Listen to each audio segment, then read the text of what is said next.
யூத ஜனங்களுடைய திருமண காரியம் என்பது ஒரு மணமகனுக்கு ஒரு பெண்ணை நிச்சயம் பண்ணிவிட்டால் நிச்சயம் பண்ணின நாளில் இருந்து அந்த மணமகள் தனியாக ஒரு வீட்டிலே ஆயத்தமாக இருக்க வேண்டும்.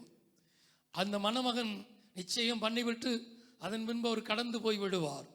அவர் எதற்கு கடந்து போகிறார் என்று சொன்னால், நமக்கென்று நியமிக்கப்பட்டிருக்கிற மணமகளுக்கு வேண்டிய காரியத்தை செய்யணும்.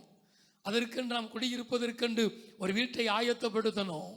அந்த மணமகளுக்கு வேண்டிய காரியத்தை, குடும்பத்தை நடத்தக்கூடிய தகுதியை அவர் உருவாக்கி கொள்ள வேண்டும் என்று தன்னை ஆயத்தப்படுத்திக் கொள்வதற்காய் கடந்து சென்று அதற்குள்ள எல்லா ஆயத்தங்களும் செய்துவிட்டு தன்னுடைய மனவாட்டியை அழைத்து கொண்டு வருவதற்காய் எப்பொழுது வேண்டுமானாலும் அவர் கடந்து வருவார்.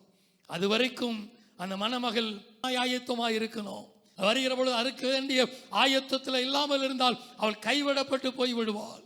எனவே அவளுடைய தோழிகள் அவளுக்கு வேண்டிய எல்லா சகல ஆடை அலங்காரங்களை கொடுத்து எப்பொழுதும் அந்த மணமகளோடு கூட இருந்து அவளை ஆயத்தப்படுத்தி கொண்டே இருப்பார்கள். யூதனுடைய திருமண வழக்கம் இன்றைக்கும் அதே போலதான். ஆண்டவருடைய வருகை எப்பொழுது வேண்டுமானாலும் இருக்கலாம். மணவாளனுக்கு ஆயத்தமாய் இருக்கிறவர்கள் அந்த வருகைகளை பிரவேசிக்க அவர்கள் ஆயத்தமாய் இருக்கிற ஜனங்கள் எடுத்துக்கொள்ளப்படுவார்கள்.